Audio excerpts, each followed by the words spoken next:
Bonjour à tous, merci encore de votre fidélité. Je suis très heureux de vous retrouver pour cette nouvelle session d'infos, ce nouveau mag sur School TV, 30 minutes sur la scolarité de vos enfants, avec à chaque fois une thématique forte. Aujourd'hui, on se met en mode extra-school, extra-scolaire, et on s'intéresse au sport préféré des jeunes, le soleil, les plages, et surtout les vagues. Oui, on va parler du surf. Irina Capron a bien bossé, elle vous dit tout dans un instant. À quel âge peut-on commencer à prendre ses premières vagues? Quelle place pour le surf à l'école? Que faut-il pour exceller dans cette discipline? On en parlera dans un instant avec deux champions. Et puis il y a le surf loisir et la compétition. Chaque année, les meilleurs du monde, vous le savez, eh bien, se défient sur les meilleurs spots de la planète. Qu'est-ce qu'une vie de champion? Quel est le quotidien d'un surfeur pro? On en parle dans un instant avec Maxime Husneau. Bonjour Maxime, on est vraiment très heureux que tu sois avec nous.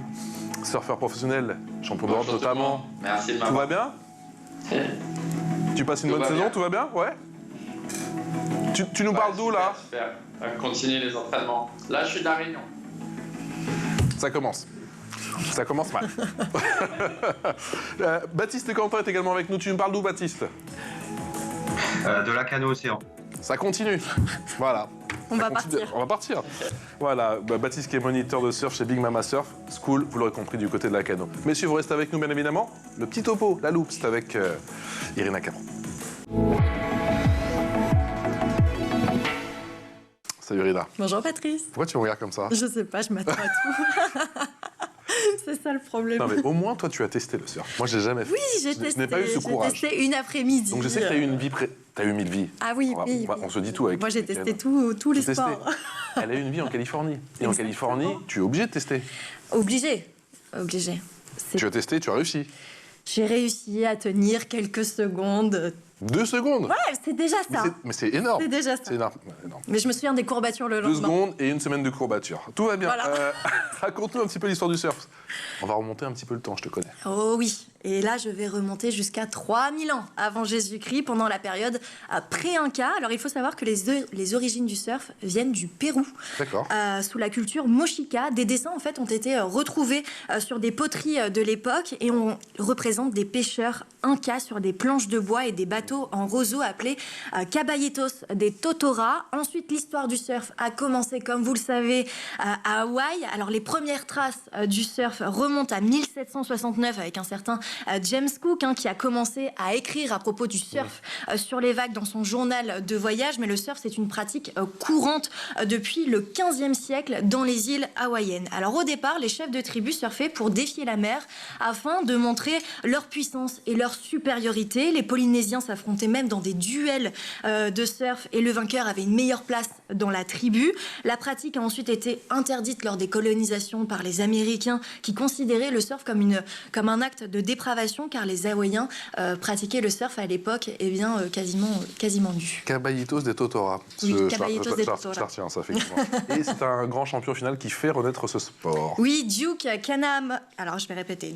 Kahanamoku, champion olympique de natation, connu sous le nom de The Duke. En fait, c'est lui qui a fait revenir le sport sur le devant de la scène en 1912. Il est considéré comme le père du surf moderne. Il a rendu le sport populaire. En France, le surf est arrivé dans les années 50 avec le scénariste américain Peter Viertel qui était en tournage à Biarritz. Et la Fédération française de surf a vu le jour en 1964, les premiers championnats de France en 1965 et la France devient un vrai pays de surf dans les années 80. On imagine que, alors, en l'espace de 3000 ans, les planches ont un petit peu évolué. Heureusement, parce qu'au début, les planches étaient en bois ou en écorce d'arbre et pesaient jusqu'à 50 kilos. Alors à partir des années 30, les planches ont commencé à être un peu plus légères. Après la guerre, les ailerons ont fait leur apparition pour permettre une meilleure glisse. Ce sont dans les années 50 que de nouveaux matériaux apparaissent, tels que le polystyrène et la fibre de verre, qui ont permis d'avoir des planches beaucoup plus légères. Bon, moi je compte commencer le surf à 45 ans. Est-ce qu'on peut commencer plus tôt? La réponse est oui, mais à quel âge? Alors à tout âge, mais il ne faut pas oublier que le sport, c'est un sport exigeant, qui peut être très fatigant pour les enfants. Donc apprendre le sport, c'est possible, mais il faut avoir des conditions physiques nécessaires. Pour un enfant, il est conseillé d'atteindre au moins l'âge de 6 ans et de savoir bien nager. Pourquoi on doit tous se mettre au surf? Comme tout sport, hein, le surf a des bienfaits sur le plan physique. La rame et le mouvement de pompe pour se relever sur la planche vont permettre de muscler les bras, le haut du corps, le buste. Ensuite, l'équilibre sur la planche va permettre de travailler ses abdominaux, ses jambes et encore les muscles du dos. Donc c'est une activité très physique qui mobilise en fait l'ensemble du corps. C'est pour ça que j'avais des courbatures pendant une semaine partout. Voilà, et qu'on n'a jamais refait. Il fallait persévérer. Exactement. Et sur le plan moral, le surf, c'est une très bonne alternative pour évacuer le stress. On connaît aussi l'impact positif du soleil sur le moral. Vous pouvez le voir comme moi. Et l'air marin. Le bruit des vagues, l'air marin, magnifique. A également des effets bénéfiques sur l'humeur et même sur la qualité du sommeil. D'accord, je vous vois venir. Faut faire du surf. Ouais, rapidement, j'ai compris. Allez, c'est parti, l'expression orale de nos invités. L'expression orale, je vous présente mes invités. Baptiste Quentin, moniteur de surf chez Big Mama Surf School à Lacanau, et Maxime Husneau, surfeur professionnel, champion d'Europe, qui est en ce moment chez lui à La Réunion. Maxime, peut-être ton premier sentiment sur cette saison qui a été pour toi assez haute en couleur, forcément, parce que tu es dans le circuit pro. Ouais, c'était une très belle saison. Il y a eu beaucoup d'étapes. J'ai fait des étapes à Hawaï, en Australie. Donc pas mal voyagé aussi. Mais non, une très bonne saison et il y a encore des épreuves qui vont arriver cet été. Donc impatient de reprendre le circuit. Tu avais décroché ce précieux sésame, parce qu'on sait que tu as quand même pas mal bataillé pendant de longues années effectivement dans l'antichambre de l'élite, et que tu avais eu ce précieux sésame, tu l'avais décroché, je crois, à Hawaï, c'est ça? Oui, à Hawaï l'année dernière, en décembre, en fin d'année. Et puis après, c'est là que commence à Hawaï en janvier le CT. Donc les meilleurs du monde s'affrontent. Donc j'ai fait mon début de saison contre Kelly Slater, Gabriel Medina, John Florence, les meilleurs de notre discipline. Et au final, question bête, mais il y a vraiment une différence quand on évolue pendant des années effectivement, au sein de la QS, si je puis dire, et quand on arrive et qu'on doit défier effectivement le gratin, la crème de la crème, il y a une différence. Et tu arrives à voir pourquoi justement les Slater et Medina justement arrivent à faire la diff? Oui, il y a une différence. Il y a le sens marin est vraiment pour trouver les vagues au plus haut niveau. Et les surfeurs savent faire des manœuvres exceptionnelles dans toutes les conditions, s'adapter à tout type de vague. Donc c'est vraiment, si on voit la différence par rapport à ça, c'est leur capacité de s'adapter à n'importe quelle condition et trouver des vagues à chaque fois pour faire des points et faire des scores. Et ils ont des super tactiques aussi, on sent l'expérience. Donc il y a une vraie différence de niveau entre les deux circuits, ça c'est clair. Une vraie différence de niveau entre les deux circuits. Baptiste Quentin, toi aussi tu la vois, effectivement, cette différence de niveau avec peut-être, on l'a dit, ce qui fait la diff, c'est cette lecture de la mer au final? C'est sûr qu'entre quelqu'un qui a jamais vu l'océan et quelqu'un qui a déjà un petit peu surfé, il y a des grandes différences. Et on le ressent, oui, évidemment. Il y a une grosse partie, nous, quand on va donner un cours de surf, où on doit choisir le bon endroit pour aller surfer et amener de la sécurité dans le groupe ou avec les individus. Maxime, on va revenir bien évidemment sur tes débuts dans un instant, mais tout d'abord, peut-être la compétition. Est-ce que l'esprit de compétition, tu l'as eu très rapidement, toi qui as été champion d'Europe et champion du monde junior, c'est arrivé rapidement une fois que tu as commencé à surfer tes premières vagues à La Réunion? Oui, alors pour moi, c'est venu tout de suite. Après, pour certains, ça met plus de temps. La difficulté dans notre sport, en fait, on va avoir un chrono. Donc, les compétitions, ça va être sur 20 minutes ou sur 30 minutes, où on va être contre 3 autres adversaires. Donc, on est 4 dans l'eau. On est jugé sur nos 2 meilleures vagues. La difficulté, c'est pendant les 20 minutes qu'on a, ce sera les mêmes que nos adversaires, mais c'est la capacité à trouver les vagues, pour pouvoir faire les points en seulement 20 minutes, quand on a l'habitude de surfer pendant des heures et des heures, où il y a un nombre de vagues qui peut venir, où parfois il peut ne pas y avoir de vagues pendant 20 minutes, c'est pas un problème, mais quand c'est une compétition avec un chrono, c'est là la difficulté du sport, et c'est de réussir à trouver les meilleures vagues qui vont venir dans ces 20 minutes pour pouvoir s'exprimer au mieux et exécuter les plus grosses manœuvres possibles. Donc chez certains, ça vient plus tard, avec le stress, le choix de vague, tout ça. Il y en a qui tombent, donc forcément, ça se pénalise plus vite. Et chez moi, ça arrivait très vite. J'ai adoré ça tout de suite, au contraire. Ça demande beaucoup de concentration et beaucoup de sens marin. Beaucoup de concentration, beaucoup de sens marin, et cela pendant de longues minutes. Tu l'as dit, 20 voire 30 minutes dans l'eau. J'imagine que ça demande quand même beaucoup d'énergie, beaucoup de concentration. Comment on étudie justement un spot? Tu parlais de ton spot par exemple à La Réunion. Je crois que toi tu es du côté de Saint-Gilles. Comment on étudie un spot? Il y a bien sûr l'aspect météo et puis il y a ses adversaires qu'on étudie aussi, j'imagine. Il y a les deux. La première chose qui est très importante, c'est de comprendre le spot. Il y a des endroits où il y a une zone puissante de la vague. Donc, il y a des endroits à éviter. Il y a des endroits où peut-être il n'y a pas beaucoup d'eau. Ça peut être du récif, ça peut être du sable, ça peut être des rochers. Donc, il faut comprendre le spot, où on peut surfer, où on ne peut pas surfer, où sont les zones de take-off de la vague et où sont les parties où on peut exécuter les manœuvres. Donc, c'est ça qu'on analyse du bord. Et ensuite qu'on s'entraîne plusieurs fois sur le spot pour comprendre quelle manœuvre on peut ou pas exécuter selon les vagues et selon on va dire le potentiel qu'il y a. Et ensuite, en fonction de ça, on va aussi s'adapter à notre adversaire. Il y a certains adversaires qui ont des points forts et des points faibles, et selon les conditions, vont être plus ou moins évidents. Donc, on peut être amené à utiliser ça en notre faveur. Irina, tout à l'heure, disait qu'on peut commencer à l'âge de 5, peut-être même 6 ans, c'est mieux. Toi, c'était à 9 ans, c'est ça? Moi, c'était à 9 ans. J'ai d'abord fait un peu de foot, un peu tous les sports. Après, j'ai fait de la natation. J'ai appris à nager, je crois, vers 7 ans. Et puis le surf est arrivé à La Réunion vers 9 ans. J'étais dans un club qui faisait multisport où il y avait plein d'activités et le surf en faisait partie. Et à partir du moment où je suis monté sur la première fois sur la planche, je crois que j'ai jamais lâché la planche. J'ai jamais voulu faire autre chose. J'ai dit, je veux faire que du surf. Pourquoi C'était instantané. Ce que l'on ressent justement quand on arrive à se mettre debout, n'est-ce pas, Irina? Pendant plus de 2 secondes sur cette planche. Qu'est-ce qu'on ressent? C'est des sensations uniques. C'est des sensations uniques. Le surf, ça apporte du bien-être, comme on disait, mental. Je pense qu'en fait, on vit le moment présent, on vit les vagues, on vit ce moment de glisse qui dure pas longtemps. Je pense que les 2 secondes paraissaient peut-être 10 pour toi, tellement la sensation elle est impressionnante. Donc en fait, c'est juste le bienfait mental, l'adrénaline qu'on a, qui nous apporte ça. Baptiste, tu les prends à quel âge, toi? J'ai déjà eu une élève qui avait 2 ans et demi. Oh. Eh oui. Ah ouais. Et à 2 ans et demi, tu lui fais faire quoi? Et on a surfé dans les toutes petites vagues au bord, en sécurité. Et ça s'est très bien passé, elle s'est mise debout. Mais c'est incroyable. Et on a un certain instinct, justement, quand tu nous files une planche comme ça à 2 ans, 3 ans, et on va naturellement peut-être essayer de se mettre debout. Comment ça se passe aussi jeune?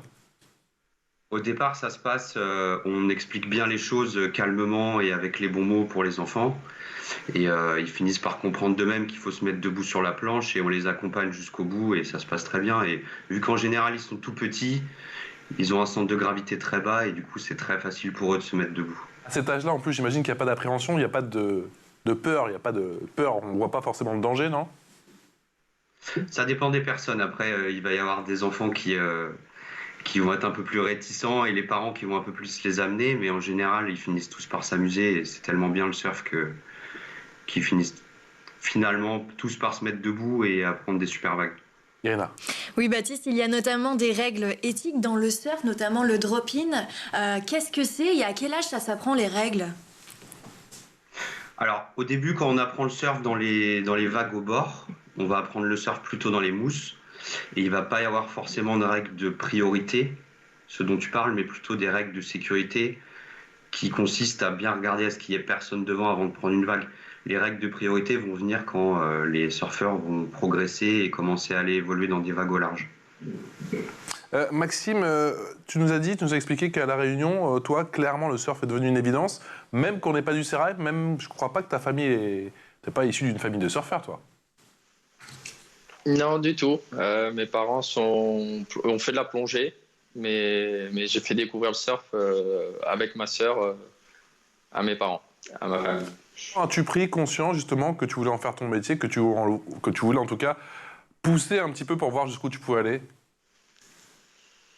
Alors, mes parents m'ont dit que c'était vers 12 ans vers 12 ans que je leur ai dit que je voulais être surfeur professionnel. J'ai pas ce souvenir particulier parce que pour moi, j'ai fait de la compétition vers 10 ans. Ça a été assez rapide.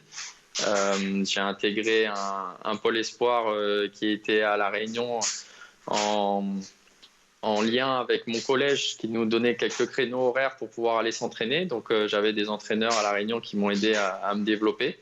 Et en fait, j'ai fait des compétitions, c'était tous les week-ends, c'était régulièrement. J'ai été en France, en Europe, après en Australie pour faire des compétitions depuis que j'ai 11 ans, depuis toujours même. Donc ça a toujours été pour moi juste une suite logique et une évidence que je fasse de la compétition. Mais mes parents m'ont dit que c'était vers 12 ans que je leur ai dit que je voulais devenir professionnel. Est-ce qu'il y a un entraîneur, quelqu'un qui t'a poussé, qui a assez rapidement vu ton talent, un talent précoce, et qui t'a accompagné, qui a joué les mentors au final? J'ai eu plusieurs entraîneurs quand j'étais jeune. Après, j'ai eu les entraîneurs qui m'ont appris le surf. J'ai eu les entraîneurs qui étaient dans le pôle espoir. J'ai eu des entraîneurs avec mes sponsors de l'époque. Puis après en équipe de France. Et il y a mon père qui a toujours été là à m'accompagner depuis toujours. Alors c'était pas un entraîneur, mais il a appris le surf avec moi. Et puis à force d'observer, à force de me regarder tous les jours, il a toujours pris une caméra pour me filmer, pour m'aider. Et ça a toujours été mon entraîneur depuis tout petit. Ouais. Top. Baptiste Quentin, on sait que le surf à la cano, c'est un incontournable. Vous avez quel lien, vous, les écoles de surf, avec les écoles de la République, les écoles dites classiques? Est-ce que vous êtes souvent en lien? Vous allez faire des interventions parfois dans les écoles pour promouvoir, s'il y a besoin, votre sport? Comment ça se passe? Alors, ça arrive. Je pense pas qu'on aille, nous, dans des écoles de la République, comme vous dites, mais par contre, ça arrive souvent qu'il y ait des groupes scolaires qui viennent, notamment récemment, là, pour venir prendre des cours de surf avec le groupe sportif d'un collège ou bien d'un lycée, quoi. Baptiste, tu dirais quoi, toi, à des parents qui sont réticents quant à l'idée de mettre leur enfant de 6, 7, 8 ans, justement, avec une planche et passer des après-midi avec toi? Je leur dirais qu'il faut tout simplement qu'ils essayent le meilleur sport du monde, en fait. Venez tester aussi, les parents et les enfants. Mais c'est vrai qu'on a toujours l'impression, parce qu'encore une fois, moi, j'en fais pas, mais je vois que tu as l'impression que c'est une caste, qu'il y a des codes, qu'il y a toute une atmosphère, toute une ambiance particulière dans ce sport. Je pense pas que ce soit un sport de niche, comme si c'est ce que vous voulez dire, mais je pense plutôt que c'est vraiment ouvert à tout le monde et que tout le monde peut essayer de 2 à 77 ans, quoi, vraiment. Irina. Oui, Maxime, est-ce qu'en étant pro, ça vous arrive d'avoir peur de cette fameuse grosse vague ou encore de la mauvaise chute? Oui, bien sûr. Faut savoir que au-dessus d'1,50 m, 2 mètres, les conditions commencent à être beaucoup plus extrêmes sur tout type d'endroit. Donc là, il faut effectivement être un peu plus préparé physiquement, en apnée ou autre, pour comprendre mieux les spots et les dangers qui peuvent arriver très vite. Donc il y a toujours un peu l'appréhension des grosses vagues, mais après, on apprend au fur et à mesure ce qu'il faut faire et pas faire. Et je dirais que plus on a de l'expérience, plus on est capable justement d'appréhender ce genre de vagues. Je sais que tu aimes bien le Portugal. Mais c'est toujours quelque chose qu'on a un peu peur. Oui, parce que tu nous as dit effectivement au début d'émission que tu aimais bien le Portugal. Il y a quand même des vagues très hautes et très fortes, notamment du côté de Péniche, même un petit peu plus au-dessus, parce que je crois qu'il y a une étape du championnat du monde. Tu peux nous en dire un petit peu plus? Oui, j'étais à Supertube en début de saison, c'était en mars. On a eu des très grosses conditions, donc il y a beaucoup de courants. Faut savoir vraiment où se placer et où prendre les vagues, parce que ça peut aller très vite, de se faire très mal ou très peur. Donc on peut se noyer très facilement dans ce genre de vagues. Donc ça s'apprend. Faut pas, dans le surf, faut pas pousser les choses. Faut pas, si on se le sent pas, d'y aller dans certaines conditions. Faut pas se forcer. Et au contraire, faut y aller au fur et à mesure. Vaut mieux apprendre et comprendre comment ça se passe dans ces conditions que d'aller trop vite et se faire peur. Parce qu'après, c'est très dur de faire marche arrière. Baptiste. Voilà, c'est d'y aller au fur et à mesure. y aller au fur et à mesure. Baptiste Quentin, quel est le temps quand on commence le surf que l'on passe dans et hors de l'eau, justement, pour apprivoiser un petit peu ces conditions et commencer à lire la mer? Pendant un cours de surf, on va avoir une bonne demi-heure au début d'explication et de briefing. Et après, on va passer environ 1 heure et demie dans l'eau à essayer de se mettre debout sur la planche. Et en général, au bout de 2 heures, à la fin du cours, on sait se mettre debout et glisser sur quelques mètres. C'est ça, ce qui est assez... et ça rassure aussi Irina, qui arrête un petit peu... C'est pas une critique, Irina, au moins toi t'as tenté, c'est bien. Mais Baptiste, tu me confirmes qu'on peut progresser rapidement? Si on a les bonnes conditions et qu'on est bien accompagné, ça peut aller très vite. Au bout de 5 cours, on peut commencer à prendre ses vagues tout seul au large et à évoluer en sécurité. Globalement, c'est faisable. C'est quoi les bonnes conditions à la cano, quand tu dis les bonnes conditions?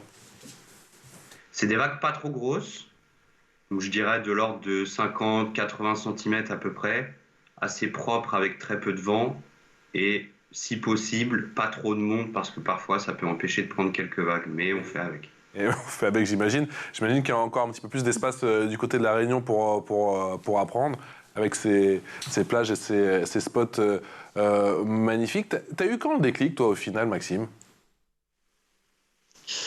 Dès les premières sensations, dès les premières fois où je me suis mis debout, ça a été direct. Après, à La Réunion, c'est vrai qu'on a la chance, c'est des vagues de riff, comparé à la métropole, où du coup, c'est un petit peu plus facile, la vague vient toujours au même endroit, donc la zone de take-off est toujours la même, donc c'est vrai qu'on peut apprendre, entre guillemets, plus rapidement, mais parce que c'est plus de bonnes conditions toute l'année.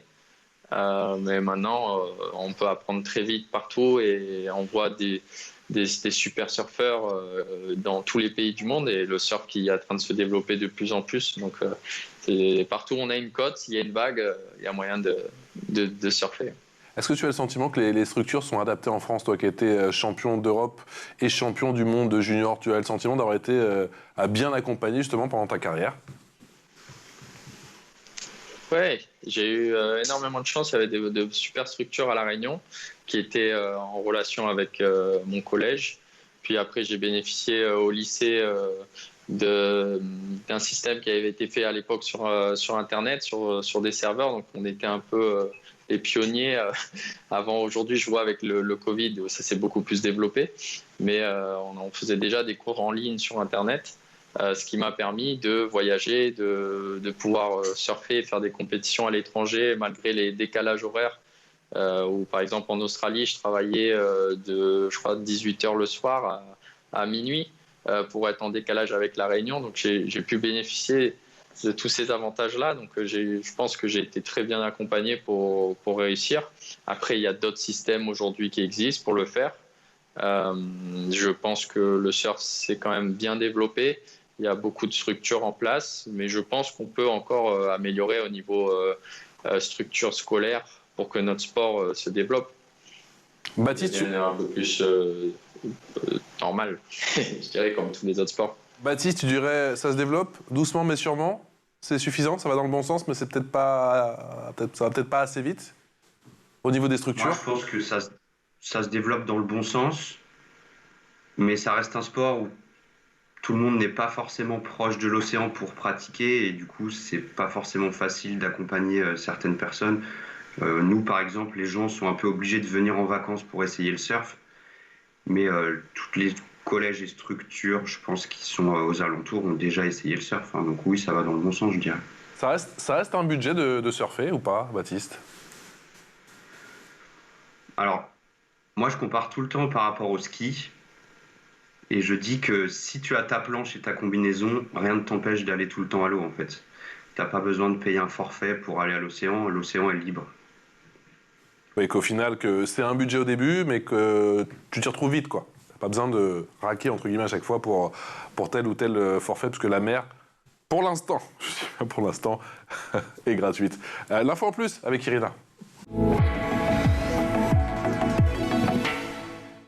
Irina, pour cette info, en plus, nous parle du surf qui balaie le handicap. Effectivement, il est possible de faire du surf même si nous avons un handicap. C'est ce que veut prouver l'association M en Rouge qui a été créée en 2011 dans le bassin d'Arcachon et qui intervient auprès des familles d'enfants en situation de handicap mental, moteur, sensoriel ou encore des maladies invalidantes. Alors depuis 9 ans, elle organise un week-end handi-surf avec Dorian Lafitte, moniteur spécialisé qui a été même sacré meilleur éducateur handi-surf de France en 2018. L'association propose également cette activité à l'année et elle a permis de conduire plusieurs jeunes sur les podiums. Cette année, sur les 12 qui ont participé au championnat de France, 6 ont été médaillés.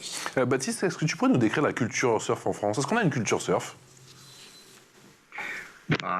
Je pense que oui, on a une culture surf, déjà avec des champions qui ont été sur World Tour comme Maxime Hussenot ou bien Jérémy Flores, déjà c'est des idoles. Et en plus, depuis que c'est un sport qui est quand même ancien en France, c'est arrivé assez tôt et ça s'est vite démocratisé. Et surtout, la France est connue pour la qualité de ses vagues. Donc oui, il y a une grande culture surf en France, je pense. Maxime, tu confirmes, on a une culture surf en France et la France à la côte? Ah oui, oui. La France est connue dans le monde entier pour ses super vagues. Et je pense que le sport est arrivé quand même dans les années 50, donc ça s'est vraiment développé. Et je trouve qu'on n'a rien envié à tous les autres pays. Maintenant, après, c'est vrai que dans certains pays, c'est plus naturel d'y aller tous les après-midi ou tous les matins avant l'école, avant le boulot, comme en Australie. Mais nous, on le fait de plus en plus sur la côte. Après, comme on disait, il n'y a pas tout le monde qui a accès à la côte toute l'année. Mais je pense que quand on voit l'influence qu'il y a tout l'été sur la côte en France, on voit que le sport est déjà énormément développé et la culture est déjà là depuis des années. Maxime, tu as 31 ans, c'est très jeune pour un surfeur. Quelle est la suite? Quels sont tes objectifs? Je sais pas, je ne saurais pas dire quand c'est qu'une carrière de surfeur s'arrête en termes d'âge. Quand on voit, il y a encore Kelly Slater qui est au plus haut niveau à 51 ans. Mais je pense au moins essayer de performer au plus haut niveau encore quelques années. J'ai des objectifs aussi maintenant olympiques avec les JO l'année prochaine et ceux de 2028. Où le surf a intégré maintenant les Jeux Olympiques. Donc aujourd'hui, ça nous donne une autre perspective dans notre sport qu'on n'avait pas avant, avec d'autres objectifs. Donc peut-être continuer au plus haut niveau encore quelques années. Après, je verrai ce que je fais, si je vais travailler dans l'industrie, si je vais plutôt faire ma structure de coaching ou d'école privée, je ne sais pas encore. Je ne te parlais pas de retraite, au contraire. Je te disais que tu avais de très belles années devant toi, effectivement. Et tu parlais de Kelly Slater, qui a plus de 50 ans et qui performe encore au plus haut niveau. Baptiste, les Jeux Olympiques, assurément, ça peut donner un coup de boost à ton sport. Je pense forcément que ça apporte de la visibilité. On l'a bien vu quand ils l'ont fait il y a quelques années au Japon. Ça a apporté du monde et je pense que ça a fait plaisir à beaucoup de personnes, surfeurs et non-surfeurs, de voir des Jeux Olympiques avec une épreuve où il y a le surf et du coup ça apporte de la visibilité, c'est sûr. C'est quelque chose de positif. Bon, en tout cas, merci infiniment. Promis, je m'y mets. Je vous appelle. Donnez vos petits conseils pour pas, parce que 45 ans, j'ai peur de la blessure. Toujours la même chose. Merci infiniment à Maxime Hussenot et merci également à Baptiste Quentin. Maxime, excellente fin de saison et puis on croise le doigt bien évidemment pour l'année prochaine pour que tu excelles encore une fois au plus haut niveau avec pourquoi pas Jérémy Flores, Baptiste Quentin, moniteur de surf chez Big Mama Surf School à Lacanau, Maxime Hussenot qui bien sûr est champion d'Europe, surfeur professionnel et qu'on a hâte de retrouver sur le petit écran qui donnera peut-être des conseils, Irina. Comme ça, tu feras 4 secondes. Eh oui, pourquoi pas. C'est déjà ça. J'aime mieux. Un grand merci à Aude Kini qui a préparé cette émission, qui nous a connectés avec ce champion qui est Maxime, et à Laura Girard qui est également aux manettes. Excellente journée en notre compagnie sur School TV. À demain. Ciao.